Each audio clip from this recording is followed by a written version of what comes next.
হাবলুর ঘাড়ে। ও বাবা গো, বাঁচাও বাঁচাও বাঁচাও। বাচ্চারা কাঁদতে শুরু করলো। ও মা, বাঁচাও বাঁচাও বাঁচাও বাঁচাও বাঁচাও বাঁচাও। তোদের এত বড় সাহস, তাল নিতে এসেছিস? হ্যাঁ, এবার তোদের ঘাড় মটকাবো আমি। ঘাড় মটকাবো। হাত বাড়িয়ে হাবলুকে টেনে ঘাড় মটকে দিল ডাইনি। ওরে বাবা, পালা শিগগির। বাচ্চারা সেখান থেকে পালালো। স্বামী টেনে ধরল বিনুকে। গোপাল গৌরী বেরিয়ে এলো বাগান থেকে। বিনু কোথায়? বিনুকে ধরে রেখেছে ওরা, তাড়াতাড়ি পালা, নয়তো আমাদেরও ধরবে। হনুমান লাফিয়ে আসতে লাগলো। দুজনেই ছুটলো। গোপালের হাতে দেখা গেল একটা তাল।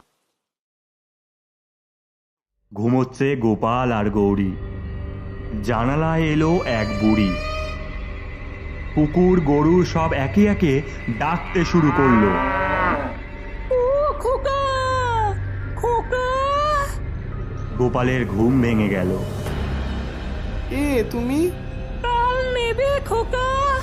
আমার কাছে না অনেক অনেক তাল আছে।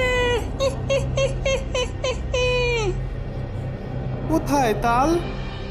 আমার সাথে এসো তাহলে। গোপাল বুড়ির সঙ্গে চলতে থাকলো। বুড়ির মধ্যে ডাইনিকে দেখা গেল।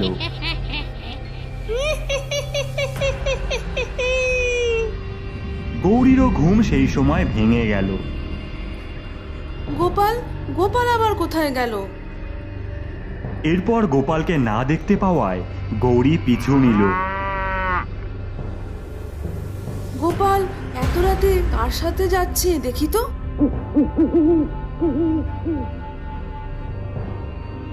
এতক্ষণে সেই বুড়ি গোপালকে নিয়ে তাল বাগানে চলে এসেছে। গোপালের সামনে সেই বুড়ি ডাইনি হয়ে গেল।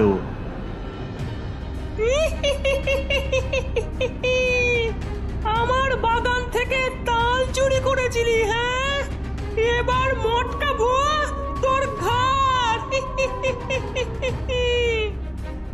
আরে হ্যাঁ রে, মটকাবো ঘাড়।